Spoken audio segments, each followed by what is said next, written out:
Hello everyone, this is Mrs. G's Story Time, and we are reading Treasures of the Snow by Patricia St. John with permission of Moody Publishing Company. We are on Chapter 13, The Old Man's Story. Lucien ran home from the fields with a light heart that evening. He had worked hard and his body was tired, but his little horse was waiting for him. Tomorrow he would carry it to school and everyone would know that he could carve. Up the steps he bounded and then stopped dead. His horse was gone. Only the tools and the wood chips lay on the table. Perhaps his mother, who had come home earlier, had taken it in, and he hurled himself into the house. "Mother, Mother," he cried, "where have you put my little horse?" His mother looked up from the soup pot. I haven't seen it," she replied. "You must have put it somewhere yourself." Lucien began to get seriously alarmed. "I haven't," he answered. "I left it on the table. I know I did. Oh, Mother, where can it be? Do help me find it." His mother followed him at once, and she was as keen on Lucien winning the prize as he was himself. And together they hunted high and low. And then Madame Morel had an idea. "Perhaps it's fallen over the railing, Lucien," she said. "Go and search for it down below." So Lucien went down and searched. He did not need to search for long. He found it all too quickly. The muddy, scattered splinters of a wood that had once been his horse.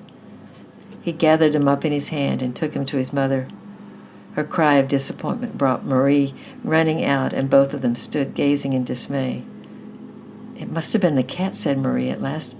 "I am sorry, Lucien. Haven't you anything else you can take?"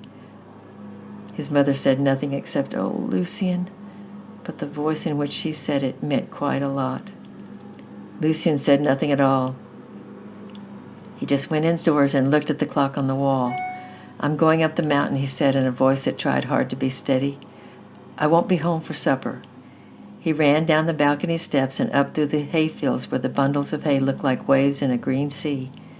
His mother watched him with a troubled face until he disappeared into the forest, and then she went back and wept a few tears into the soup pot. "Everything goes wrong for that boy," she murmured sadly. "Will he ever succeed in anything?" Lucien trudged through the forest, seeing nothing. He took no notice of the little gray squirrel that leapt from branch to branch. He could think of nothing at all but his lost prize and his bitter disappointment. How anyone else could get that honor that he deserved, and he would continue to be disliked and despised. He would never get another chance to show how good he was at carving. No one would be interested unless he won that prize. "I wish I could go away," he thought to himself, "and start all over again where nobody knew me and nobody knew what I'd done. If I could go and live in another valley, I shouldn't feel afraid of everyone like I do here." His eyes rested on the pass that ran between the two opposite mountain peaks and led to the big town in the next valley where Marie worked. The sight of that pass almost fascinated him. It seemed like a road leading into another world, away from all that was safe and familiar. Twice he had crossed the pass himself in summer when the sun was shining and the ground was covered with flowers. Now, gazing at it, it suddenly seemed like a door of escape from some prison. Lucien saw the old man as he left the wood. Long before the old man saw him, he was sitting on his front door, his chin resting on his hands, gazing at the mountains on the other side of the valley. He didn't look up until Lucien was quite close to him. "Ah," said the old man in his deep, mumbling voice, "it's you again. Well, how does the carving, and when are you going to win that prize?" "I'm not going to win the prize," replied Lucien sullenly. "My horse is smashed to pieces. I think the cat knocked it over in the railings and someone trampled on it." "I'm so sorry," said the old man gently. "But surely you can enter something else. How about that chamois you carved? That's a good piece of work for a boy." Lucien kicked savagely at the stones on the path. "I did it without proper tools," he muttered, "and they would think it was my best work. No, I cannot enter my little horse. I will enter nothing." "But what does it matter what they think?" inquired the old man. "Yes," muttered Lucien again. "Why?" Lucien stared at the ground. What could he answer to that? But the old man was his friend, almost the only friend he had. Maybe he'd better try to speak the truth. "It matters very much," he mumbled, "because they all hate me and think I'm stupid and bad. And if I won a prize and they saw I could carve better than any boy in the valley, they might even like me better." They wouldn't, he said simply. Your skill would never buy your love. It may win you admiration and envy, but never love. If that was what you were after, you have wasted your time. Lucian continued to stare at the ground, and then suddenly he looked up into the old man's face, his eyes brimming with tears. Is that all no good? He whispered. It seems no way to start again and to make them like me. Make them like me. I suppose they just never will. If you want them to like you, replied the old man steadily, you must make yourself fit to be liked. You must use your skill in loving and serving them. It will not happen all at once. It may take years, but you must keep trying. Lucian stared up at the old man, and he wondered why this strange old man, who seemed to know so much about the way of love, should shut himself away up here in the mountains and cut himself off from everybody. The old man seemed to guess what Lucian was thinking. You wonder why I should talk of loving and serving people, don't you? He asked. You're right to wonder such a thing. It's a long story, too. Well, admitted Lucian, I was thinking it might be difficult to love and serve people when you live alone up here and never speak to anyone but me. The old man sat silent for some moments and looking over the mountain peaks, and then said, I'll tell you my story, but remember, it's a secret. I've never told it to a living soul, but you have trusted me and I will trust you too. Lucian blushed. These were good words. Even his disappointment about the prize seemed to matter less. It was better to be trusted to win prize. I'll start at the beginning, said the old man simply. I was an only child, and there was nothing in the world my father would not give me. If ever a child was spoiled, I was. I was a clever boy, and when I grew up, I had a good job in a bank. I worked very hard and did well, and I fell in love with a girl and married her. God gave us 2 little sons, and for the first few years of our lives together, I believed I was a good husband and a good father. But I made bad friends who invited me to their homes. They were interested in gambling, and they drank a lot of alcohol.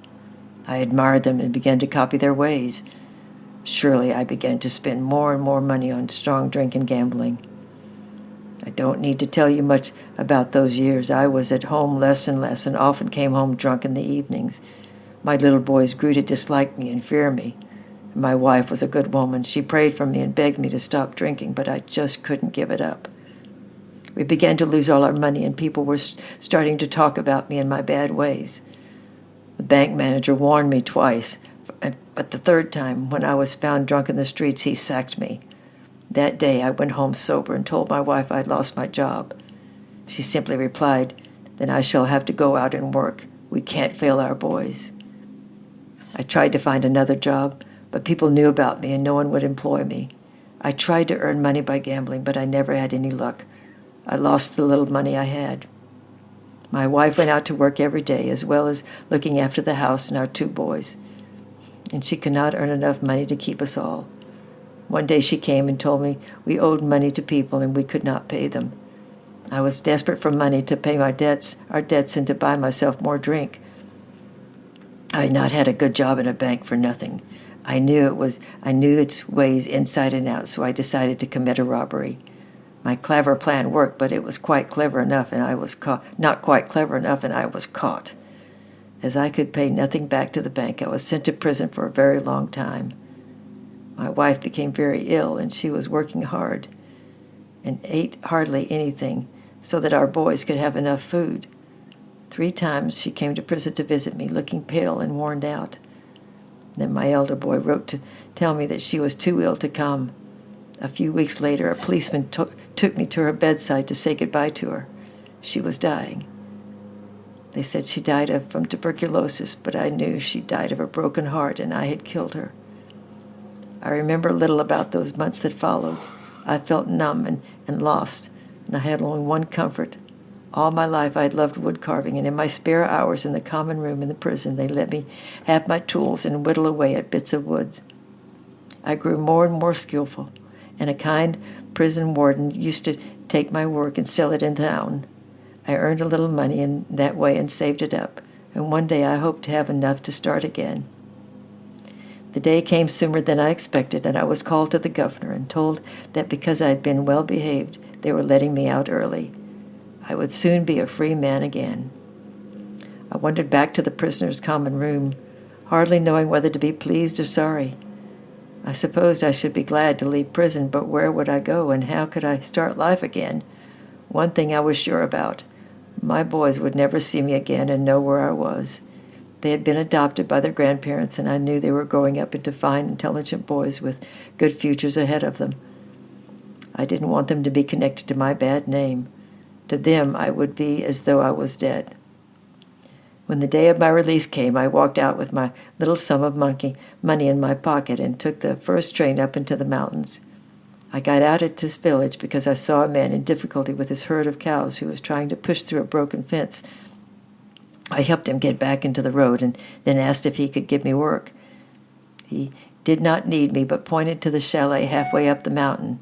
Up there, he told me, was a peasant whose son had gone down to the lake towns to earn a trade. He badly needed someone to take the place of his son. I'll never forget that day. I found the chalet, and the man was chopping wood outside when I arrived. I went and stood in front of him. I was tired and hungry, sick at heart, and wasted no time in asking him if he had a job for me. He looked me up and down. His face was good, and his eyes were kind.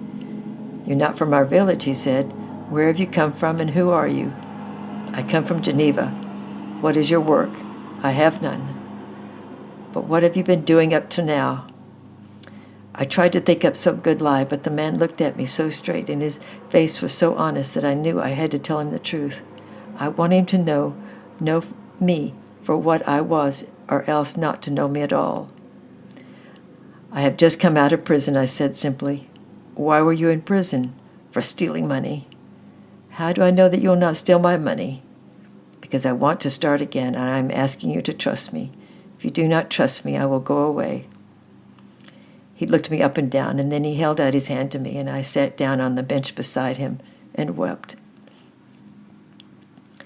I worked hard for that man for 5 years. I made friends with no one and took no rest. My only joy was to work for the man I loved and who had received me when everyone else had rejected me. I often wondered why he did it, until one night I heard him talking to his son, who was home from town for the weekend. "Father," said the boy, "why do you take that prisoner without knowing anything about him? Surely it is a very unwise thing to do." "My son," answered the man, "Christ receives everyone, whether they are good or bad. We are his followers, and we must do the same." And this summer we took the cows up the mountain and lived in that chalet where I live now, and the peace of the mountain seemed to enter into me and heal me. Slowly I too began to believe in the love and the mercy of God. But after 4 years my master began to grow weak and ill. He visited the doctor, but nothing could be done for him. I cared for him for a year, and his son often came to see him, but at last he died, and I was left alone. The night before he died, he spoke to me, as my wife had done, about the love and the mercy of God and how he can forgive us for what we have done wrong. So I lost my only friend, although his son was very good to me. He was a rich man by now, and he sold the cows and gave me the chalet for my own. I bought a goat and a few hens and collected my own possessions and came here. I have lived here ever since. I have only one friend, the shopkeeper who sells my carvings. He sometimes gives me news of my sons. They have grown up into fine, good men, and they have done well. One is a doctor and one is a businessman. They do not know that I am alive, and it is better that like that. I have nothing that I could give them, and my name would only disgrace them. Because I now believe in God and his love and mercy, I want to make things right. I cannot give the money back that I stole from the bank, but I have worked hard and saved nearly as much money as I have stole. When I have saved the whole amount, I will find some person or good cause that really needs it. In that way, I shall pay back all I owe, and I will feel I have put things right. You tell me there is no way to start again, but you are wrong. I have done far, far worse things than you have ever done, and suffered for it.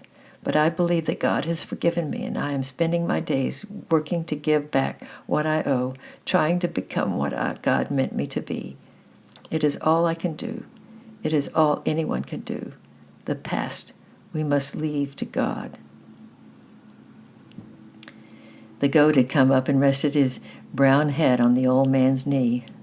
Now it butted him to remind him that it was milking time. Lucien got up to go. He walked home slowly. I'm spending my days working to restore what I owe, trying to become what God meant me to be. He thought about it a lot, so much that the matter of the price seemed quite small, and he found that he had stopped minding it so much. He couldn't restore Danny's leg, but one day he might get a chance to do something great for him. As for the second part, he could at least try to be a nicer boy. There was his mother for a start. She was miserable because of his carving was broken. Well, he would be brave and sure that he didn't mind, and then she would be happy again. As he left the wood, he could see the orange lights in his chalet windows shining out warm and welcoming. He hurried home and ran lightly up the chalet steps and kissed his mother, who was sitting on the balcony watching for him. I'm hungry, Mother, he said brightly. Have you saved my supper? Over the top of the soup bowl, he smiled at her, and the sadness left her eyes as she smiled back. Tomorrow we have Chapter 14 and the handiwork competition. I love you, I'm praying for you, and we'll see you tomorrow. Bye-bye.